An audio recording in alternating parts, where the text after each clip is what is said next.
다 함께 사도신경으로 우리의 신앙을 고백하심으로써 우리 수요 예배 우리 하나님께 올려드리도록 하겠습니다. 나는 전능하신 아버지 하나님, 천지의 창조주를 믿습니다. 나는 그의 유일하신 아들 우리 주 예수 그리스도를 믿습니다. 그는 성령으로 잉태되어 동정녀 마리아에게서 나시고 본디오 빌라도에게 고난을 받아 십자가에 못 박혀 죽으시고 장사된 지 사흘 만에 죽은 자 가운데에서 다시 살아나셨으며 하늘에 오르시어 전능하신 아버지 하나님 우편에 앉아 계시다가 거기로부터 살아있는 자와 죽은 자를 심판하러 오십니다. 나는 성령을 믿으며 거룩한 공교회와 성도의 규제와 죄를 용서받는 것과 몸의 부활과 영생을 믿습니다. 아멘. 우리 다 함께 찬송가 370장 찬송하시겠습니다.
찬송하시겠습니다.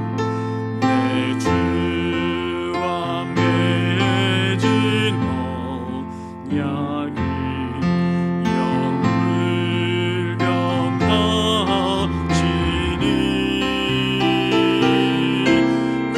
그 날아가기까지니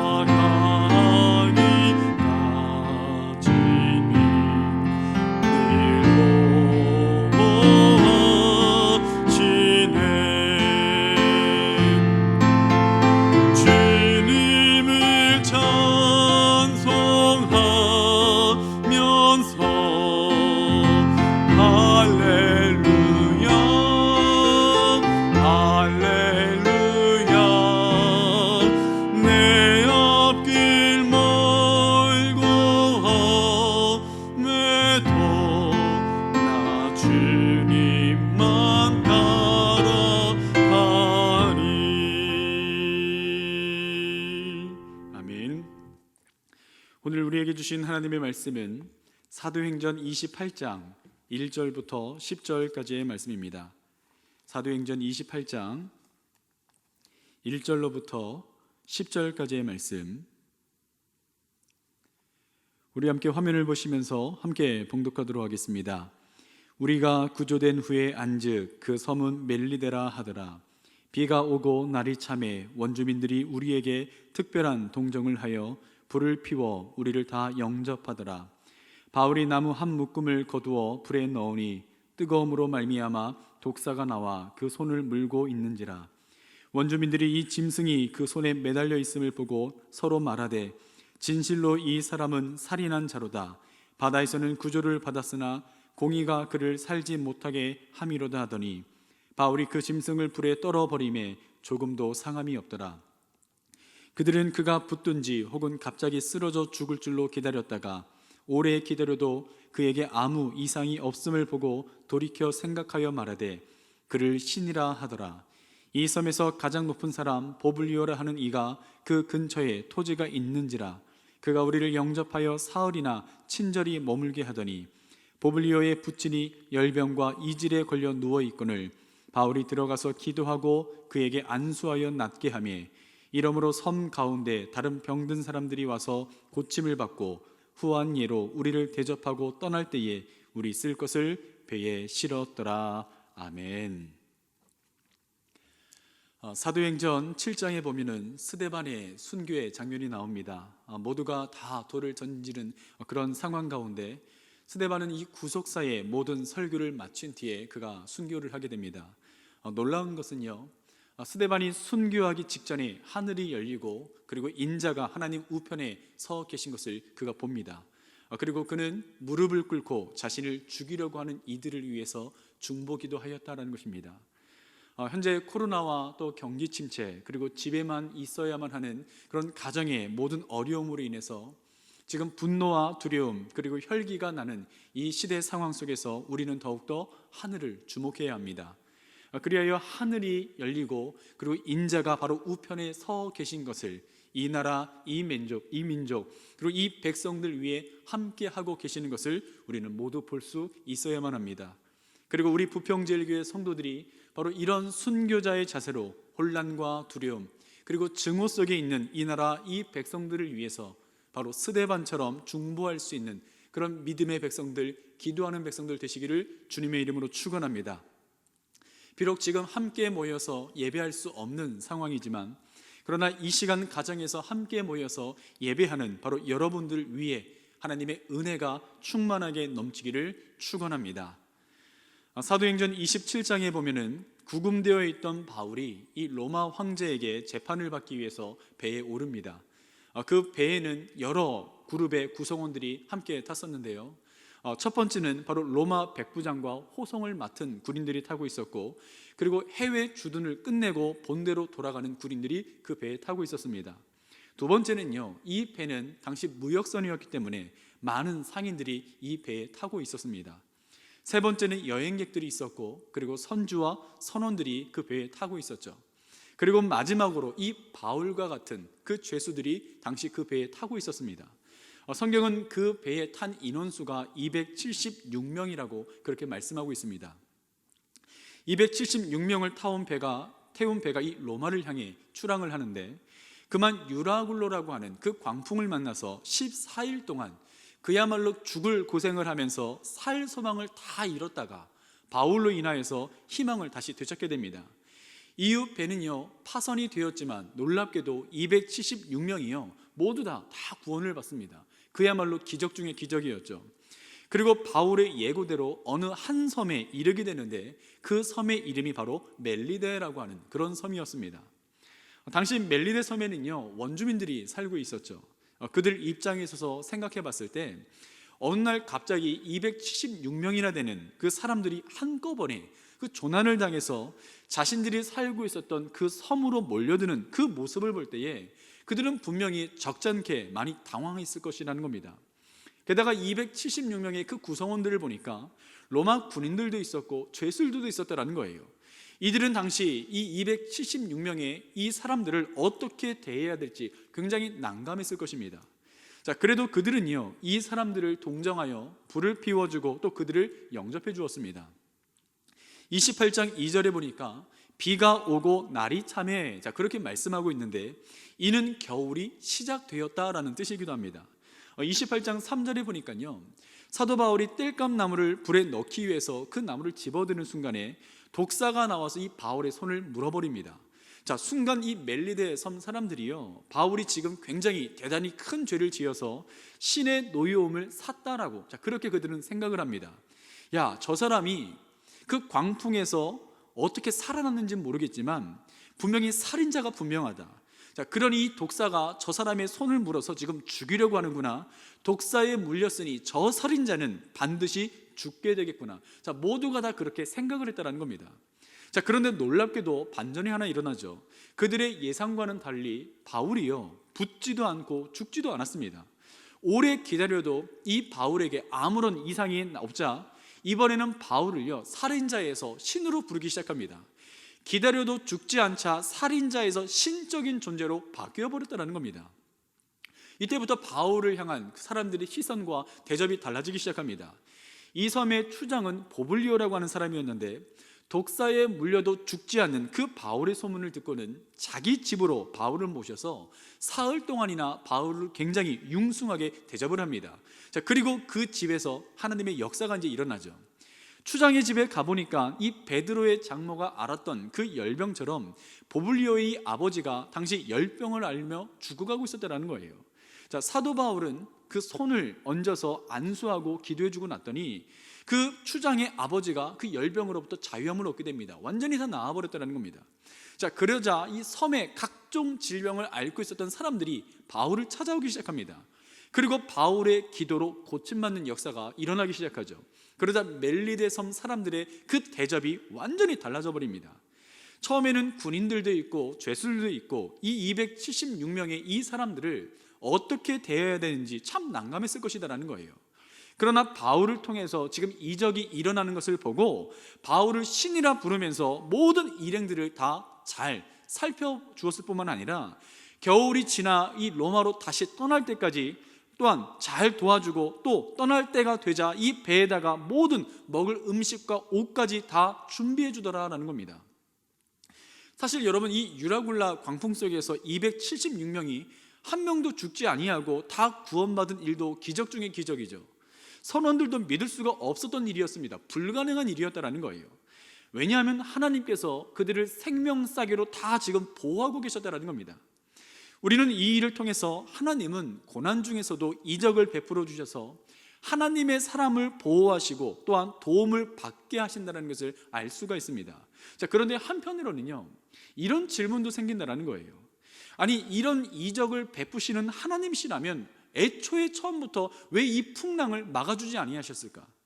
처음부터 하나님께서 이 바울이 탄 배가 베닉스까지 풍랑을 만나지 않고 잘 갈 수 있도록 보호해 주셔가지고 바울과 그 배에 탄 일행들이 거기에서 겨울을 편안하게 잘 보내다가 다시 로마로 가게 할 수도 있지 않았느냐라는 거죠. 우리는 종종 이런 간증을 들을 때가 있습니다. 어느 날 내가 몸이 좋지 않아서 병원에 가봤더니 암이라고 하는 진단을 받았다는 겁니다. 자, 그것도 암이 여러 장기로 이미 다 전이가 되어져 버렸다는 거예요. 비록 고통이 있었고 절망과 낙심도 있었지만 그러나 내가 믿음으로 기도하면서 잘 이겨냈더니 하나님께서 내 몸에 퍼진 의사들도 고칠 수가 없다 다 손을 놓아버린 그 나의 질병을 하나님께서 고쳐주셨다. 자, 이런 간증을 우리는 들을 때가 있다는 겁니다. 이런 간증은요, 언제 들어도 우리에게 참 많은 은혜와 또 도전이 되고 희망을 가져다주는 간증입니다. 자, 그런데 이런 간증을 들을 때마다 마음 한켠에는요, 이런 생각들이 올라온다는 거예요. 아니, 고난 중에 하나님의 놀라운 이적과 같은 이런 일들을 통해서 보호하심을 받고 하나님의 그 역사를 경험을 해서 하나님께 감사하다고는 하는데, 아니, 애초에 하나님께서 그런 어려움이 없게는 일어나지 않도록은 못 만드시는가? 이런 어떤 의문점이 우리 마음속에 올라온다는 겁니다. 기적도 좋지만 기적보다 차라리 고난을 애초에 주시지 않는 것이 그게 더 축복이고 더 좋은 것 아니냐는 거죠. 우리는 여러분, 여기서 이 고난을 주시기도 하고 기적을 주시기도 하시는 하나님의 그 섭리를 이해를 해야 됩니다. 자, 그래야 고난을 볼 때에 그리고 기적을 볼 때에 어떻게 내가 해야 되는지를 그걸 비로소 깨닫게 된다는 거예요. 사도행전 28장 16절 이후부터 보면 재판을 받으러 로마에 간 이 바울이요, 이해할 수 없는 당시의 자유를 누리게 됩니다. 분명 죄수의 신분으로 이 로마에 갔는데 바울이요, 죄수처럼 생활을 하질 않는다는 거예요. 감옥에 들어가야 될 사람이 감옥에 들어가지를 않고 군인 한 사람과 함께 따로 지내도록 허락을 받아냅니다. 뿐만 아니라 23절에 보면요, 자유롭게 마음껏 전도하는 모습이 그려진다는 거예요. 아니, 어떻게 죄수의 신분으로 로마에 간 이 바울이 이런 일이 어떻게 가능했겠냐라는 거예요. 여러분, 그것은 바로 바울이요, 하나님의 사람임을 증언하는 275명의 그 사람들이 바울과 함께 로마로 들어갔다는 겁니다. 폭풍 가운데서도 하나님이 이 사람을 통하여서 구원의 역사를 일으켜 가시는 것을 이 바울을 통해 보았던 275명이요, 로마에 들어가서 한결같이 그들의 입으로 하나님의 역사와 예수 그리스도의 그 복음을 증거하지 않았겠냐라는 거예요. 누가 이거 하라 하지 마라 이렇게 할 필요가 없었다는 겁니다. 그들 스스로가 지난날 바울과 함께 겪었던 그 모든 일들을 말하지 않고는요 견딜 수가 없었다는 거예요. 사도 바울 이 사람은 보통 사람 아닙니다. 정말 하나님은 살아계시며 이 사람은 하나님의 사람이고, 저가 전하는 그 예수 그리스도의 그 복음은 놀라운 능력이 있는 것을 우리는 이미 다 경험하였습니다. 우리는 몇 번씩이나 죽을 뻔했습니다. 하지만 이 사람 때문에 다 살았고, 하나님의 역사하시는 그 일들을 우리는 모두가 다 목도하였습니다. 여러분, 이러한 해석이 가능했던 이유가요, 사도행전 바로 28장 1절 때문입니다. 우리 함께 사도행전 28장 1절 말씀을 함께 읽어보도록 하겠습니다. 함께 읽겠습니다. 우리가 구조된 후에 안즉 그 섬은 멜리데라 하더라. 아멘. 자, 일반적으로 헬라어에서 이 난파되었다가 또는 어려움에 봉착되었다가 구조된다는 표현을 쓸 때 헬라어로 소조라고 하는 그 단어를 씁니다. 자, 그런데 오늘 이 본문에서는요, 소조라고 하는 그 단어 앞에 전치사를 하나 붙입니다. 더 디아 소조. 자, 그렇게 쓰여져 있다는 거예요. 근데 이 차이가 어떤 차이가 있냐면, 그냥 소조라고 하는 이 단어는요 물리적인 구원을 뜻하는 거예요. 난파되었다가 건져진 것을 말할 때 소조라고 하는 단어를 씁니다. 자, 그런데 디아라고 하는 이 전치사가 붙여지면요 영적인 의미가 부과가 되어진다는 것이죠. 즉 276명의 이 사람들이 그냥 단순히 난파되어졌다가 구조되어진 것이 아니고 하나님의 은혜로 사도 바울을 통해서 구조를 받았다는 것을 내포하고 있다는 거예요. 이들이 만약 그런 강풍을 여러분 만나질 못했다면, 그리고 사도 바울이 섬기고 확신하고 고백한 그 하나님에 대해서 그들은 결코 경험하지 못했을 것이다라는 겁니다. 하지만 그 짧은 시간 동안에 하나님이 어떻게 역사하시고 하나님이 어떻게 구원하시는지를요 너무나 생생하게 목격하고 그들이 경험을 하였다는 겁니다. 사실 여러분, 그 광풍 속 이 바다 한가운데서요 살아날 수 있는 희망이 전혀 없었다는 거예요. 그런데 바울의 그 예언대로 단 한 명도 예외 없이 모두가 다 그 광풍으로부터 구원을 받게 됩니다. 다 구조되어졌다는 거예요. 이 얼마나 여러분 놀라운 일입니까? 멜리데 섬에서 일어난 기적적인 사건도 마찬가지였다는 거예요. 로마에서 사도 바울이 죄인 취급을 받지 아니하고 대접을 받을 수 있었던 이 비밀이 바로 거기에 있었던 겁니다. 하나님은요 바울 일행이 유라굴로 광풍을 피해서 베닉스 항구에 무사히 도착해서 거기서 편안하게 겨울을 잘 보내게 하실 수도 있으셨습니다. 그러면 여러분 어떻게 되었겠습니까? 군인들과 선원들 그리고 많은 승객들이 당시 유흥도시였던 그 베닉스에서 3개월 동안 지내면서 온갖 쾌락들을 다 즐기지 않았을까요? 그랬다면 편안한 여행이 되었을지는 모르겠지만 바울이 로마에 가서 그 복음을 증거할 때에 누가 바울의 고백과 그 증거에 힘을 실어줄 수 있겠냐라는 거예요. 거만하고 어떤 면에서는 절대로 남에게 타협하지 않았던 당시 로마의 백부장 율리오의 그 마음을 움직일 수 있었던 그 계기가 언제 찾아왔겠습니까? 바로 태풍 속에서였다는 겁니다. 여러분, 우리가 가정에서 다른 믿지 않는 식구들에게 감화를 줄 때가 언제입니까? 만사가 다 잘 될 때일까요? 아니면 평안할 때입니까? 물론 평안할 때야 누구나가 다 좋아하고 누구나가 다 행복해합니다. 그리스도인들이 그러나 여러분 남에게 감화를 줄 때에는요 어려움과 고통을 당할 때라는 거예요. 그때 믿음 좋은 아내가 남편의 마음을 감화시킬 수 있고, 고통 속에서 기도하는 이 어머니가 그 신앙을 저버린 자녀들의 마음을 녹일 수 있게 된다는 겁니다. 이 모든 것들이 어려움 속에서만 가능하다는 거예요. 이런 영적인 특권과 은혜는요 평안할 때는 절대 경험할 수가 없는 것들입니다. 그러므로 여러 가지 어려운 문제 가운데 여러분 지금 처해 계십니까? 육신이 고달프세요? 그렇다면 지금 영적으로 계속해서 내가 지금 하나님의 은혜를 받고 있다는 것을 확신하셔야 된다는 겁니다. 세상의 그 어떤 것으로도 값을 매길 수 없는 하나님의 은혜를 내가 지금 받고 있다는 것을 여러분 분명 믿으셔야 된다는 거예요. 내 뜻대로 지금 뭐가 잘 되지 않는다고 해서 이걸 영적으로 내가 아무것도 얻는 것이 없다라고 생각하는 것은 모든 것이 합력하여 선을 이루시는 하나님의 말씀을 믿지 않는 태도라는 겁니다. 하나님은요, 여러분 절대 거짓말하지 않으십니다. 이 오늘 본문에서도 드러나고 있는 이 바울을 향한 하나님의 섭리가 여러분 참 놀랍지 않습니까? 하나님께서 로마에 도착하기 이전에 바울의 일행에게 왜 그렇게 극심한 시련을 주셨는가를 여러분 이제야 좀 알 것 같지 않으세요? 그렇다면 제가 다시 한 번 더 질문을 드리겠습니다. 하나님은 왜 당신의 자녀들에게 고난을 허락하실까요? 바로 그것을 통해서 더 유익한 은혜를, 유익한 것들을 주려 하시기 때문에 고난을 허락하신다는 겁니다. 자, 무슨 유익입니까? 바로 예수님의 증인이 되게 하시려 한다는 거예요. 예수님이 증거되는 유익을 바로 이루기 위함이다라는 겁니다. 고난을 통해서 말이죠. 기적을 통해서 말입니다. 때때로 우리에게 이 고난이 닥치기도 하고 놀라운 기적이 나타나기도 하는데 그 모든 이유는 오직 하나, 우리로 하여금 지금도 살아계신 예수님의 증인이 되게 해 주시려는 것이다라는 거예요. 그 일을 통해서 우리 주위에 있는 이 사람들에게 하나님이 진짜 살아계시는구나, 예수님의 그 십자가 복음이 참 복음이구나, 그것을 증거하게 하려고 주님은 그 모든 일들을 이루어 가신다는 겁니다. 그러므로 사랑하는 성도 여러분, 여러분의 삶 가운데 기적이 오든 고난이 오든 그게 중요한 것이 아니에요. 안타깝게도 많은 사람들이 고난과 기적으로 하나님이 살아계신다, 아니다, 하나님 살아계시지 않는다, 이렇게 판단을 하려 한다는 겁니다. 많은 성도들이 고난은요, 하나님이 안 계신 증거고, 기적이 일어나고 놀라운 역사가 일어나면요, 그건 하나님이 함께 하시는 증거라고 그렇게 생각을 한다는 거예요. 아니에요. 고난이냐 기적이냐 하는 것보다 더 중요한 것은 무엇이냐면 이 일을 통하여서 주님께서 우리를 당신의 증인으로 세우려 하신다는 겁니다. 그러므로 고난이 닥쳤다고 해서 낙심할 것도 없고 기적이 일어났다고 해서 막 흥분할 것도 없다는 거예요. 오직 예수님을 증거하게 하시려는 성령님께만 우리가 민감하게 반응하면 된다는 겁니다.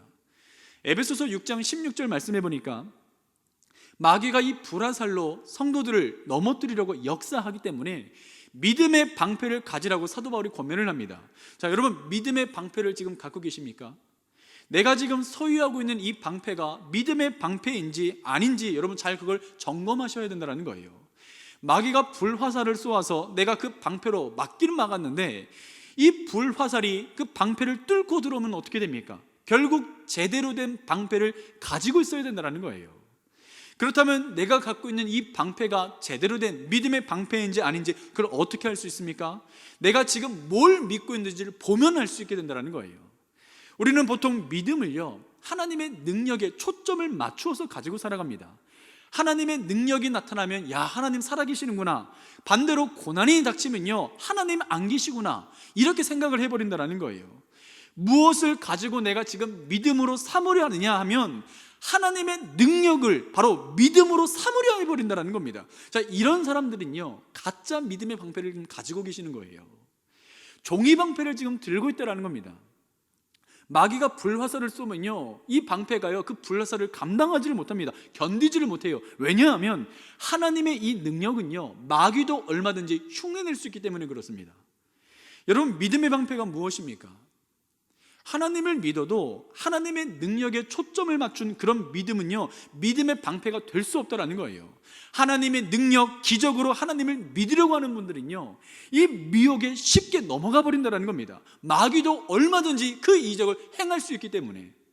지금 우리는 하나님의 능력이 아닌 것을 하나님의 능력인 것처럼 그렇게 역사하는 때에 굉장히 혼미한 시대 가운데 저와 여러분이 살아가고 있다는 겁니다. 그렇기 때문에 표적이나 어떤 기사나 이적만 보고 하나님을 믿으려 하거나 이적만 추구하게 되면요, 반드시 그 사람은 실족하게 되어져 있습니다.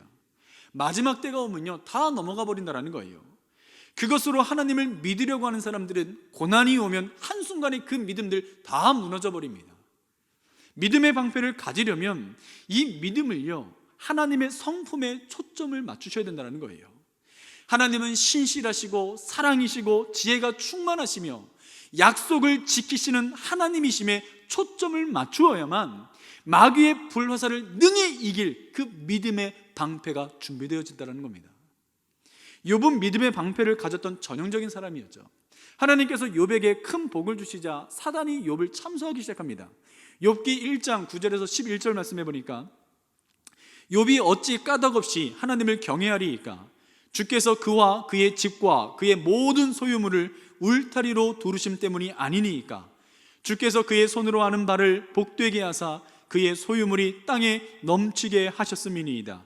이제 주의 손을 펴서 그의 모든 소유물을 치소서. 그리하시면 틀림없이 주를 향하여 욕하지 않겠나이까? 지금도 마귀는 이렇게 우리 믿음을요 하나님 앞에서 참소한다는 겁니다. 하나님, 그 잘 될 때나 하나님 믿는 거지요. 이적이 일어나니까 지금 믿고 있는 거지요. 고난만 당해보세요. 어려움만 한번 겪게 해보세요. 다 하나님 욕하고 하나님 어디 계시냐 그러면서 다 떠나가 버릴 겁니다. 여러분, 그렇게 마귀가 우리 믿음을 조롱을 한다는 거예요. 그때 하나님께서 대답하셨습니다. 욥은 그렇지 않다. 하나님께서도요 사람이 본성상 이기적이고 계산적인 것을 하나님도 인정하셨습니다. 그러나 모두가 다 그런 것은 아니다라는 거예요. 욥은 아니다. 그리고는 사탄이 욥을 시험하는 것을 하나님이 허락을 하십니다. 우리 함께 욥기 1장 12절 말씀 함께 화면을 보시면서 읽어보겠습니다. 여호와께서 사탄에게 이르시되 내가 그의 소유물을 다 내 손에 맡기노라. 다만 그의 몸에는 내 손을 대지 말지니라. 사탄이 곧 여호와 앞에서 물러가니라. 아멘. 여러분, 사탄이 우리를 참소해서 우리의 이 믿음을 하나님이 점검하려 하실 때에도요 때때로 우리에게 이 고난을 주셔도 시험을 주셔도 하나님은 다 이 모든 것들을 사탄에게 맡기는 것이 아니다라는 거예요. 하나님이 절대로 손대지 못하게 하시는 것이 있다는 겁니다. 그러므로 여러분이 지금 어떤 어려움과 시험에 있다 할지라도 한번 점검해 보세요. 하나님이 절대 이 마귀가 손대지 못하도록 지켜주고 있는 것이 있다는 거예요. 그것을 여러분이 보셔야 된다는 겁니다. 우리는 여기서 하나님께서 우리에게 시험을 허락하셔도 끝까지 지켜주시는 것이 있음을 아셔야 됩니다. 고난 중에 정신줄 놓지 아니하고 주님을 바라보면요 그걸 깨닫게 된다는 거예요. 욥이 그러했습니다. 그는 모든 것을 다 알 수는 없었지만 이 말할 수 없는 그 시험이 자기에게 닥쳐왔을 때 끝까지 그는 믿음을 지켜냈습니다. 욥은 하나님의 능력에다가 초점을 맞춘 것이 아니고 믿음을 거기에 맞춰서 믿음을 가진 것이 아니었다는 거예요. 욥은요 하나님의 신실하심을 믿었습니다. 하나님의 약속을 믿었다는 거예요. 하나님의 사랑을 믿었습니다. 자기 재산 다 날아가고 자식들이 한 번에 다 모두가 죽고 자기 몸에 악창이 났어도 그는 사랑의 하나님, 신실하신 하나님을 믿어 의심치 아니하였다는 거예요. 이르되 내가 모태에서 알몸으로 나왔사온즉 또한 알몸이 그리로 돌아가올지라. 주신 이도 여호와시요 거두신 이도 여호와시오니 여호와의 이름이 찬송을 받으실지니이다. 아멘. 욥은 고난이냐 축복이냐를 이걸 보고요 하나님 믿은 것이 아닙니다. 어떤 일이 있어도 하나님의 신실하심, 하나님의 그 풍성하신 사랑을 믿기로 결단한 사람이었기 때문에 그는 그 믿음을 지켜낼 수 있었다는 거예요. 그것이 바로 여러분 욥이 가진 믿음의 방패였다는 겁니다. 욥이 믿음의 이 방패를 제대로 가지고 있었으니까 마귀가 욥의 입에서 하나님을 저주하고 하나님을 비난하고 원망하도록 그렇게 역사했지만 오히려 욥의 입에서는요 하나님을 향한 찬송이 나오지 않았습니까? 그래서 욥이 나중에 하나님의 그 복을 갑절로 받게 되어졌다는 거예요. 사랑하는 성도 여러분, 하나님의 계획하심을 여러분 신실히 믿길 바랍니다. 우리가 고난을 당하든 또는 기적을 경험하든 하나님의 뜻은요 오직 하나예요. 그로 인해서 예수님이 증거되게 하시라는 것입니다. 여러분을 통해서 여러분 주위에 있는 사람들에게 예수님이 증거되도록 하게 하시기 위함이다라는 거예요. 작년 청년부 추수감사 축제 때 한 자매가 이런 간증을 했습니다. 이 자매는요 2017년도에 갑작스런 그 공황 장애를 겪게 됩니다. 이전까지 누구보다 건강하고 이 정신력도 강하다라고 그렇게 자부하며 살아왔던 자매였는데 이 일을 통해서요 한순간에 그냥 다 그게 무너져 버리게 된 거예요. 처음에는 왜 나에게 이런 감당할 수 없는 이런 힘든 일이 찾아왔을까? 내가 그동안 열심히 살아왔는데 아니 도대체 무엇을 위해서 내가 그렇게 열심히 했던 걸까? 이런 생각에요 잠도 못 자고 우는 날이 그렇게 많았대요. 그야말로 자신의 인생은 정말 캄캄한 암흑가도 같았다라고 그런 고백을 했습니다. 그러던 중에 대학교 때 만난 이 믿음 좋은 친구가 생각이 나더라는 거예요. 대학교 시절에 그 친구를 볼 때마다 하나님을 만나면 저렇게 평안하게 살 수 있는 거구나, 그걸 느꼈다고 합니다. 누군가가 확실하게 뒤에서 그 친구를 지켜주고 있다는 것을 느낄 수 있었다는 거죠. 자, 그래서 교회에 가고 싶어졌고, 공황장애로 인해서 차를 타고 나가는 것조차 쉽지 않은 자신에게 하나님께서 같이 아르바이트를 했던 그 동생들을 통하여서 우리 교회 청년부로 이 친구를 인도해 주셨다라고 그렇게 고백을 했습니다. 자, 그 자매의 간증을 제가 그대로 한번 인용을 해보겠습니다. 처음 예배를 드릴 때 저를 인도해 주었던 동생들 사이에서 예배를 드렸는데 정말 많이 긴장되었습니다. 양쪽 옆에서 소리 내며 기도하고 울기도 하면서 찬양하는데 얘네들 뭐야? 내가 알던 애들 맞아? 그렇게 생각하면서 그 분위기에 적응하기 위해서 무던히 애를 썼습니다. 그리고 참 신기했습니다. 하나님이 누구길래 이렇게 사람들이 울고 부르짖으며 기도하는 걸까? 그런 궁금함이 생겼습니다.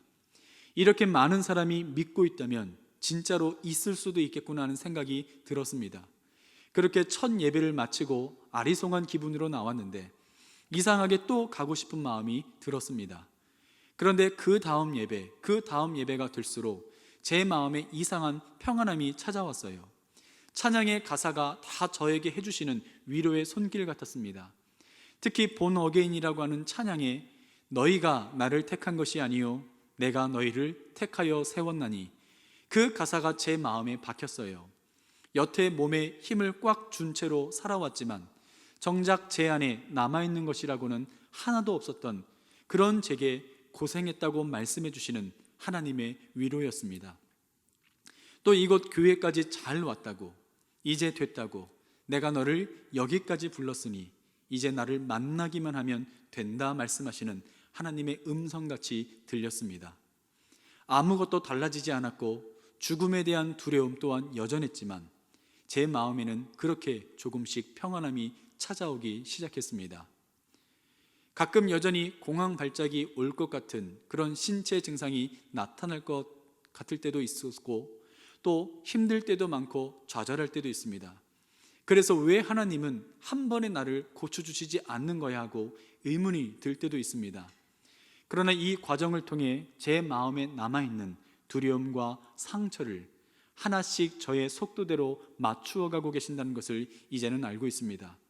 죽음에 대한 공포, 가족과 친구들 관계에서 상처받았던 마음들, 남들과 비교하며 가졌던 욕심들, 이 모든 저의 부족한 점들을 하나씩 비워가게 하시고 그 안에 더 크고 좋은 것들로 채워주시는 하나님이 너무나도 좋고 감사합니다. 저는 요즘 참 기쁜 일들이 많습니다. 몇십 년 동안 불교 신자였던 친할머니가 어느 날 갑자기 예상치 못하게 하나님을 믿는 옆동 친구 할머니를 만나 그분이 해주시는 기도를 듣고 교회에 가고 싶다 말씀하셨고, 감사하게도 지금은 몇 주째 하나님을 만나러 교회에 가고 계십니다. 또 같이 아르바이트를 했던 또 다른 동생이 정말 갑작스럽게 교회에 가고 싶다고 말하며 자신의 어려움과 마음의 상처를 이야기했고, 감사하게도 우리 교회에 보내주셔서 옆자리에서 함께 기도하고 있습니다. 오늘 이 자리에 온 저의 친한 친구는 공허한 마음을 달래고 싶어 종교를 가지고 싶다고 말하며 마침 추수감사 축제를 하는 이 시점에 이렇게 교회에 오게 되었습니다. 이러한 모든 일이 우연으로만 이루어질 수 없다는 것을 모두가 아셨으면 좋겠습니다. 하나님이 우리를 이 자리로 초청해 주셨다는 것을요. 사랑하는 성도 여러분, 여러분을 향한 하나님의 놀라운 계획을 믿으시기를 바랍니다. 하나님이 우리에게 때로는 이 고난을 허락하시기도 하고 또 기적을 행하시기도 하십니다. 그러나 고난과 기적이 있냐 없냐 그게 중요한 것이 아니에요. 그 일을 통해서 하시려고 하는 하나님의 계획이 중요하다는 겁니다. 하나님은 여러분이 어떤 처지에 있든지 간에 지금도 여러분과 함께 하시는 우리 하나님은요, 바로 여러분이 이 일을 통하여서 예수님의 증인이 되게 하려 하신다라는 겁니다. 그러므로 마음 문을 활짝 열고요, 주님 그렇게 하십시오. 제게 어떤 일이 있든지 간에 저를 통해서 예수님이 증거되기를 원합니다. 살아계신 예수님이 드러나기를 원합니다. 여러분, 그렇게 고백하시기를 간절히 축원합니다. 지금 온 나라가, 많은 백성들이 이 코로나19 바이러스로 인해서 많은 고통 가운데 있습니다. 어쩌면 이런 의문이 드시는 분들이 계실지 모르겠어요. 왜 이런 일이 일어났는가? 세상 사람들은 누구 잘못이다 탓하기 바쁘지만, 그러나 우리는 오늘 이 말씀을 통해서 이 또한 하나님께서 이 일을 통해서 이루시고자 하는 바가 있다는 것을 우리는 기억했으면 좋겠습니다. 비난하고 정죄하기에 앞서서 다시 한번 이 일을 통해서 우리의 삶과 우리의 신앙을 돌아보면서, 주님, 온 나라가 지금 어려움 가운데 있지만 우리가 기도합니다. 우리가 더 회개하며 주님 앞에 나아가오니, 주님, 이 일을 통하여서, 이 일을 통해 기도하는 나를 통해서, 기도하는 우리 교회를 통해서, 이 나라 한국교회를 통하여서 예수님의 살아계심이 증거되게 하여 주시옵소서. 주의 복음이 전파되게 하여 주시옵소서. 그렇게 기도하며 나아갈 수 있는 우리 제1의 백성들, 우리 믿음의 백성들 되시기를 예수님의 이름으로 축원합니다. 우리 말씀을 기억하면서 우리 함께 찬양 하나 주님께 올려드리길 원합니다.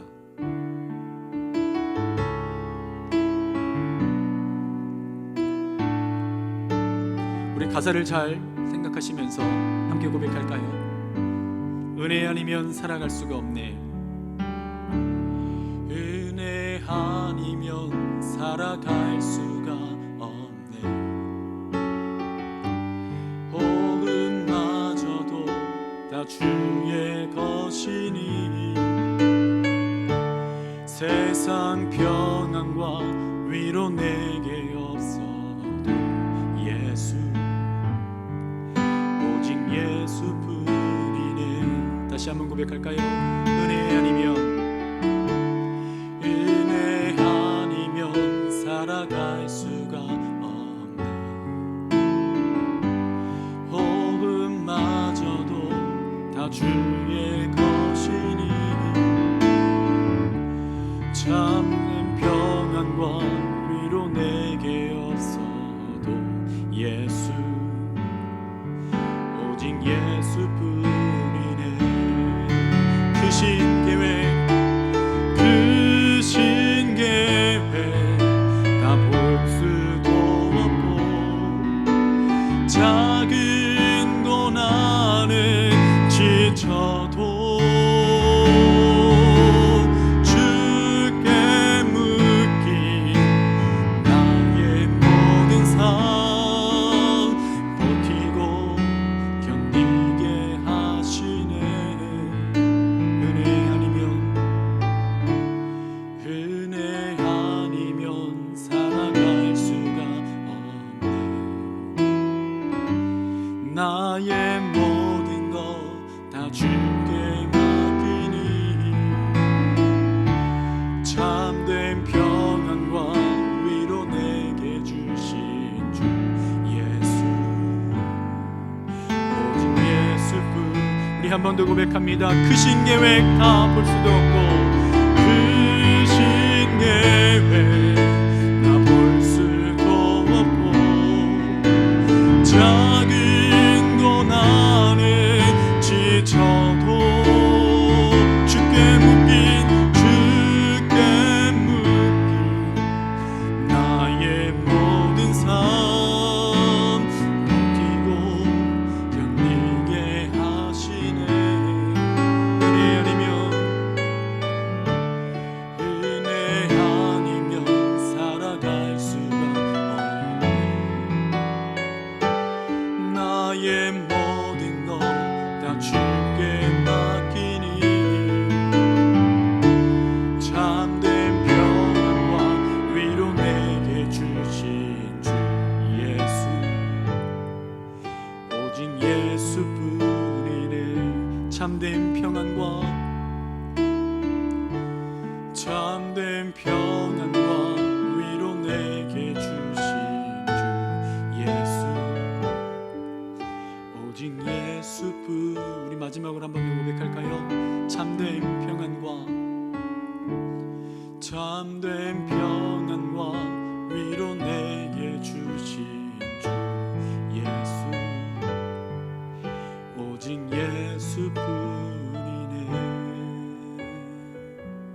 하나님,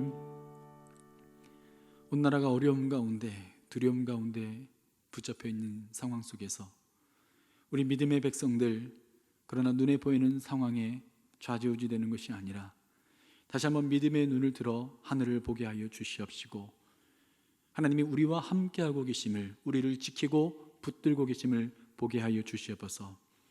때로는 인생을 살아가면서 이해할 수 없는 일들이 일어날 때가 있습니다.